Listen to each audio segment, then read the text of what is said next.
ഉണ്ടാവും. പക്ഷെ ഇവിടെ പറഞ്ഞിട്ട് കാര്യമല്ലല്ലോ. ഇവിടെ ഇപ്പൊ തുണി ഉരിയണ സമയമല്ല. വണ്ടി വെറുക്കുകയും ചെയ്യും, അണ്ടി വെറുക്കണ പോലെ തുണി ഉരിയും ചെയ്യും. അതൊന്നും ഇവിടെ വിഷയമല്ല. ഇവിടെ നമ്മൾ വാദപ്രതിവാദത്തിലെ വിഷയമാണ്. നമ്മളെ ചോദ്യത്തിന് ഞങ്ങൾ മറുപടി പറയേണ്ടത്. അതുണ്ടെങ്കിൽ പറഞ്ഞിട്ട് വെറുതെ ഒച്ചട്ട് കഴിച്ചിലായിട്ടൊന്നും ഇവിടെ നടക്കൂല. ഞങ്ങളുടെ ചോദ്യം എന്താണെന്ന് ചോദിച്ചാൽ, നിങ്ങൾ ഇവിടെ 19 കൊല്ലമായി നിങ്ങൾ പറഞ്ഞല്ലോ, നിങ്ങൾ ഈ നാട്ടിലെ മുസ്ലിമീങ്ങളെ ബഹുദൈവ വിശ്വാസത്തിലേക്ക് നയിച്ചുകൊണ്ടിരിക്കുകയാണ്. ഏകദൈവ വിശ്വാസികളായ മുസ്ലിം സമുദായത്തിൽ ശിർക്ക്, ബഹുദൈവ വിശ്വാസം പ്രചരിപ്പിച്ച് നേർച്ചയും മുറൂസും മൗലിദും നടത്തി ഒരുപാട് ശിർക്ക് പ്രചരിപ്പിക്കുന്നു. അതിന് തെളിവുണ്ടാക്കാൻ വേണ്ടി പരിശുദ്ധ ഖുർആനെ നിങ്ങൾ ദുർവ്യാഖ്യാനം ചെയ്യുകയാണ്. അതുകൊണ്ടാണ് ഞങ്ങൾ ഇവിടെ നിങ്ങളോട് ഈ വക ചോദ്യങ്ങൾ ചോദിക്കുന്നത്. ഇപ്പോഴും മൂപ്പർക്ക് റസൂലുള്ളാഹിന്റെ അസാന്നിധ്യത്തിൽ വെച്ച് പാതിച്ചത് പറയാൻ കഴിഞ്ഞിട്ടില്ല.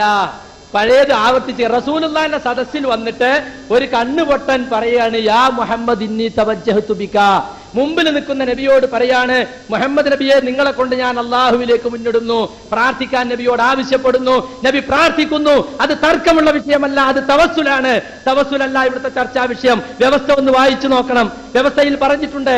വ്യവസ്ഥയിൽ എന്താ പറഞ്ഞിട്ടുള്ളത്? പ്രാർത്ഥനയുടെ പര്യായമായ സഹായം തേട്ടം, അല്ലാതെ പ്രാർത്ഥിക്കാൻ ആവശ്യപ്പെട്ട തവസ്സുല. അവിടെ ഹദീസുള്ളതിലുള്ളത് യാ മുഹമ്മദ് ഇന്നി തവജ്ജഹ്തു ബിക.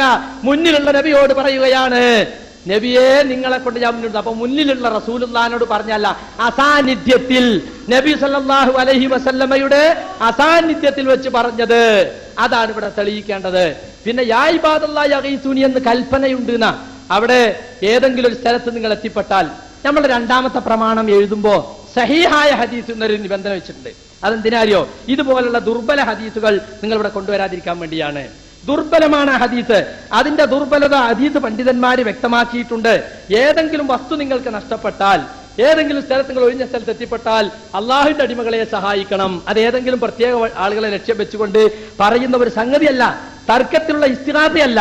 ഒരു വിജനമായ സ്ഥലത്ത് നമ്മൾ എത്തിപ്പെട്ടാൽ നമ്മളെ വിളി കേൾക്കുന്ന ആരെങ്കിലും ഉണ്ടാകുമെന്ന ഉദ്ദേശത്തോടെ ഒരാൾ വിളിച്ചു പറയുന്നതാണ് ഇബാദല്ലാഹി സുനി എന്ന്.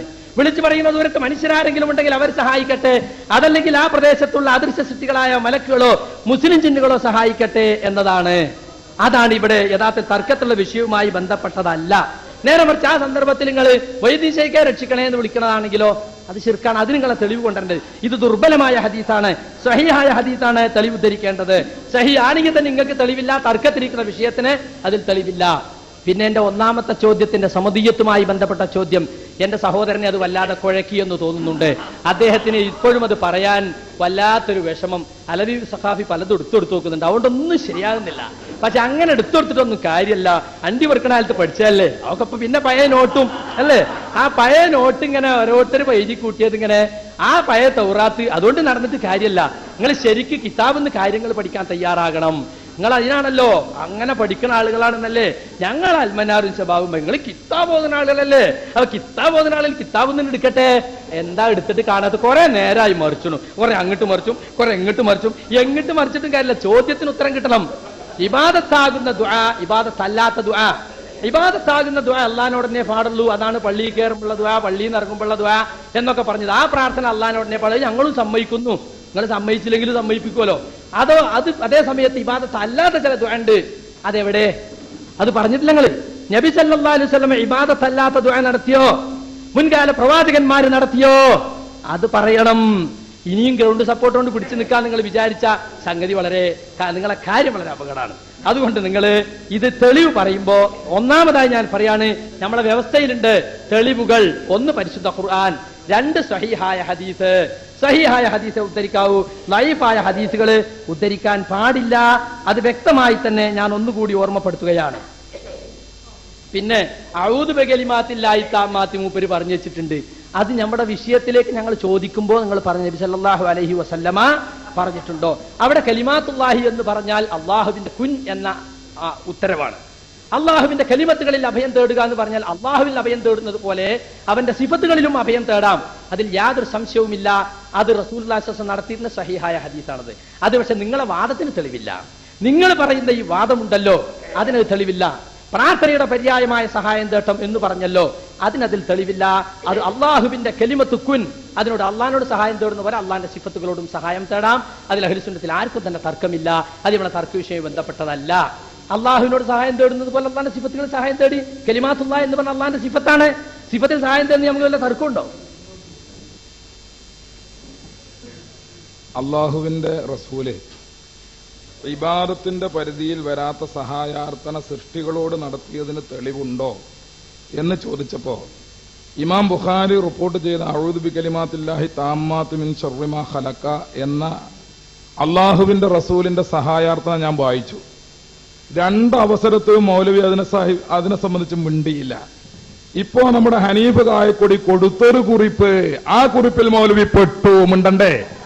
മിണ്ടാതിരിക്കാൻ പറ്റോ? എനിക്കറിയാം ഹനീഫ മൗലവിക്ക് ഇത് മനസ്സിലാവുന്നുണ്ട്, പറയുന്ന കാര്യങ്ങൾ അദ്ദേഹത്തിന് ശരിക്കും മനസ്സിലാവുന്നുണ്ട്.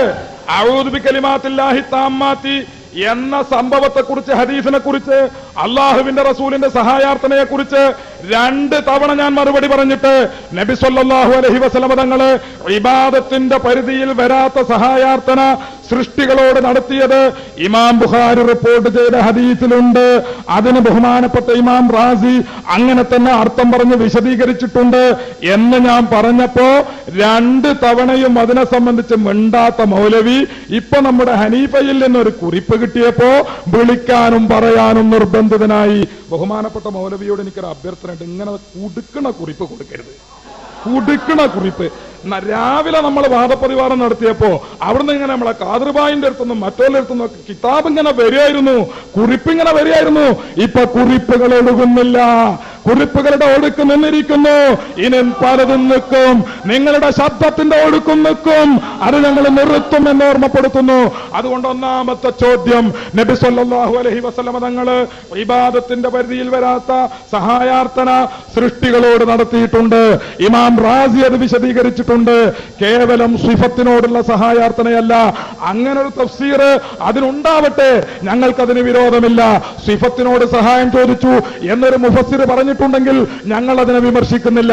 പക്ഷേ ബഹുമാനപ്പെട്ട ഇമാം റാസി ഇവിടെ അൽ-അർവാഹുൽ ആലിയ, മഹാത്മാക്കളോട് നടത്തിയ സഹായാർത്ഥനയാണ് ഇതെന്ന് വ്യക്തമായി പറഞ്ഞിട്ടുണ്ട്. അതുകൊണ്ട് നബി സല്ലല്ലാഹു അലൈഹി വസല്ലം സഹായം നടത്തിയിട്ടുണ്ട്. പിന്നെ മറ്റൊന്ന്, നിങ്ങൾ വിളിച്ച് പരിഹസിച്ചത് കൊണ്ടായില്ല. നേരത്തെ ഞാൻ പറഞ്ഞല്ലോ, ഇമാം അഹ്മദ് റിപ്പോർട്ട് ചെയ്ത ഹദീസിനെ കുറിച്ച് അതിനെപ്പറ്റി മൗലവിന്റെ മറുപടി എന്താ? അത് സാന്നിധ്യത്തിലാണെന്ന. മൗലവി സാഹിബ് സാന്നിധ്യത്തിൽ വന്ന് റസൂലുള്ളാഹിനോട് ചോദിക്കുന്നു, റസൂലുള്ളാഹി നിങ്ങൾ എന്താണ് പറയേണ്ടത് എന്ന് പഠിപ്പിക്കുന്നു. ആ പഠിപ്പിച്ച സഹായാർത്ഥന അദ്ദേഹം നിർവഹിക്കുന്നത് അള്ളാഹുവിന്റെ റസൂലിന്റെ ആ സാന്നിധ്യത്തിലാണ്. അദ്ദേഹം മാത്രമല്ല, വേറെയും പലരും ആ സഹായാർത്ഥന നടത്തിയിട്ടുണ്ട്. അങ്ങനെ നബി സല്ലല്ലാഹു അലൈഹി വസല്ലമയുടെ ആ സാന്നിധ്യത്തിൽ ജീവിതകാലത്ത് സഹായം ചോദിച്ചിട്ടുണ്ട്. അതുപോലെ യാ ഇബാദല്ലാഹി അഗീസൂനി എന്ന സഹായാർത്ഥനയുണ്ട്. ഇങ്ങനെ തുടങ്ങി അള്ളാഹുവിന്റെ ഈ ഹദീസിനെ സംബന്ധിച്ച് യാ ഇബാദല്ലാഹി അഗീസൂനി എന്ന് പറഞ്ഞെടുത്ത് ഇദ്ദേഹം തന്നെ ഈ കിതാബിൽ ഇബ്നു തൈമിയ്യ അൽ കലിമു ത്വയ്യിബ് എന്ന ഈ ഗ്രന്ഥത്തിൽ അൽ കലിമു ത്വയ്യിബ് എന്ന പറയേണ്ട വാചകങ്ങൾ, നല്ല ചെറുക്കുള്ള ഇസ്ലാമികമായി അംഗീകരിക്കപ്പെട്ട കെലിമത്തുകൾ എന്ന് പറഞ്ഞിട്ട് ഇബ്നു മസ്ഊദ് റളിയല്ലാഹു അൻഹു അനിൻ നബി സ്വല്ലല്ലാഹു അലൈഹി വസല്ലം ഇദം ഫലതത് ദാബത്തു അഹദികും ബിഅർളി ഫലാത്തിൻ. ഇയാൾ പറഞ്ഞ എന്താ? ബിഅർളി ഫലാത്തിൻ, അത് ആളൊന്നുമില്ലാത്തോടത്തുനിന്ന് ആരെ വിളിച്ച് സഹായം ചോദിക്കും? അങ്ങനൊന്നും അല്ല. അങ്ങനെയാണെങ്കിൽ അത് പറയേണ്ടതുമില്ല. എവിടെയോ വിജനമായ ഒരു സ്ഥലത്ത്, ആരുമില്ലാത്ത ഒരു സ്ഥലത്ത് നിന്ന് എത്തിപ്പെട്ടു, വഴിയറിയാതെ കുടുങ്ങിയപ്പോ അപ്പുറത്തുള്ള ഒരാളോട് വഴി ചോദിച്ചു. ഇതൊരു സംഭവമായി പറയേണ്ടതുണ്ടോ? ഇല്ല. അസാന്നിധ്യത്തിൽ, പ്രതിസന്ധി ഘട്ടത്തിൽ, വിബൽസന്ധിയിൽ, ഖാദിർബായിക്ക് മനസ്സിലാവുന്നുണ്ടോ? ഹനീഫ മൗലവിക്ക് മനസ്സിലാവുന്നുണ്ടോ? വിബൽസന്ധിയിൽ അള്ളാഹുവിന്റെ റസൂൽ പറയുകയാണ്, നിങ്ങൾ വിബൽസന്ധിയിൽ അകപ്പെട്ടാൽ യാ ഇബാദല്ലാഹി അഗീസൂനി, യാ ഇബാദല്ലാഹി ഇഹ്ബിസൂ, യാ ഇബാദല്ലാഹി അഗീസൂനി എന്ന് പറയണമെന്ന് പറഞ്ഞ് ഈ പറയുന്ന ഇബ്നു തൈമിയ്യ അത് റിപ്പോർട്ട് ചെയ്യുന്നു. അത് ലഈഫാണ്. ലഈഫ് അല്ല മൗലവി സാഹിബേ. വരിജാലുഹു സിഖാത്തുൻ, വരിജാലുഹു സിഖാത്തുൻ.